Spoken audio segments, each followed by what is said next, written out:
Ladies and gentlemen, I am SidAlpha, and when I'm not busy beating up game developers over extreme stupidity or exceptional greed, I'm filled with the nearly obsessive need to clarify misconceptions or misperceptions surrounding the actions of game developers and how sometimes what they're doing is absolutely repugnant, while other times what they're doing is actually perfectly acceptable, but it is perceived to be abhorrent due to a long list of vile actions. Just to be clear, I do not like PUBG. I do not like many of the actions the developers have taken. I don't care for Battle Royale games in general, nor do I care for exhibitions of extreme greed and potential malice. However, I'm going to lay all of that aside for a moment and actually defend PUBG on a little something. Well, kind of defend it. More explain for them. Now, the reason for that is there's plenty to lambast the game and its developers over that I really don't see the point in manufacturing outrage nor nitpicking every little thing to death when there are actual reasonable reasons behind them.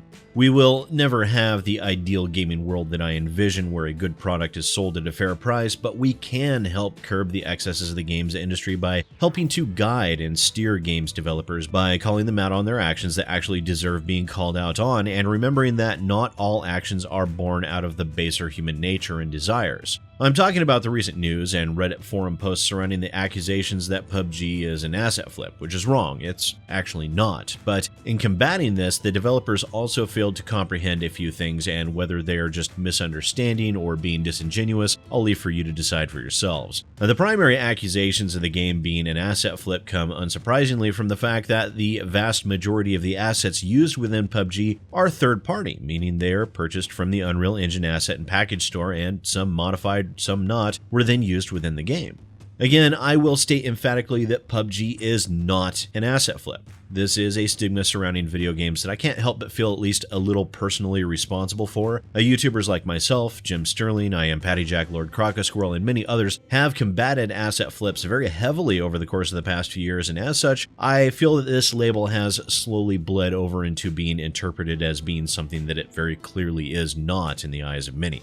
Now, the term asset flip is derived from a house flip, where one purchases a house, cuts the grass, and slaps a new coat of paint on the exterior and then sells it again for massive profit. In video game terms, an actual asset flip is where one purchases a complete game package from that platform's asset store, whether it be Unity, Unreal, Game Guru. Then they take that purchased bundle, change the title, and then post it as an original work. Now, typically, these are the only changes that are made, and as such makes identifying them usually fairly easy to do. There are some games that are legitimate games that do contain a lot of hard work and effort that contain mostly purchased third-party assets, and PUBG is one of those. But I would like to use another example for a moment. I'm going to pull from my unfortunately limited number of diamond devs for you guys. So the game on your screen is titled Stardrop. It is an early access title that's been actively and diligently developed by Qravers, and if I recall correctly, the only early access title that has made it onto the Diamond Devs list. The reason for that was actually due to a very similar confusion surrounding asset flips and the fact that the developer was so concerned about his game potentially being perceived as an asset flip that it caused him to reach out to me directly to ask for my advice on how he should handle it and what he could do better.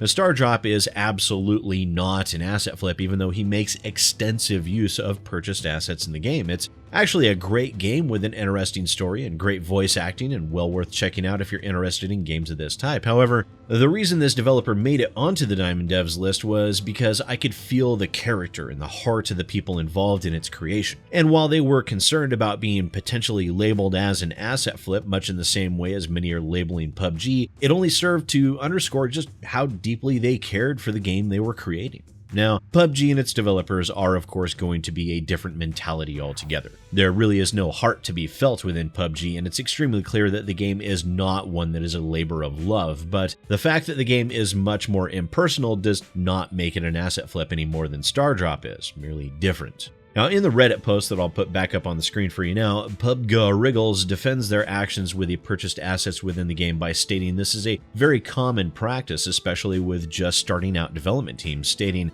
hiring an art team of 40 people to try a game and see if it's fun is simply not a smart way to work. This is what the asset store is for. It's a great resource for teams that want to work smart.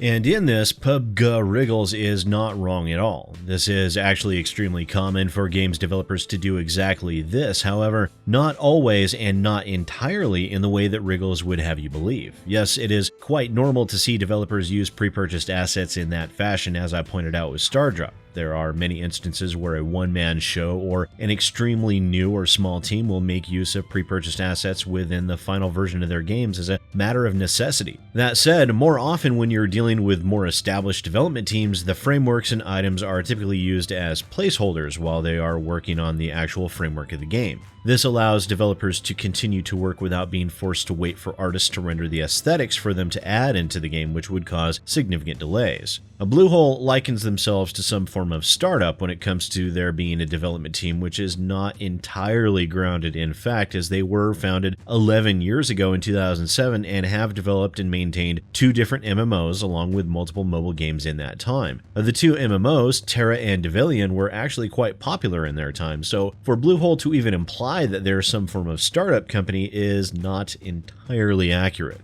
However, as PUBG has been wildly popular over the course of the past year, their continued reliance on the aesthetics of those pre-purchased assets leads to a general impression of laziness and an unwillingness to spend money while earning a Mount Everest-sized pile of it, even to the point of suing NetEase for even having similar visual aesthetics. Now, I know I did not make it absolutely clear in my video discussing that lawsuit, so let me make it clear now.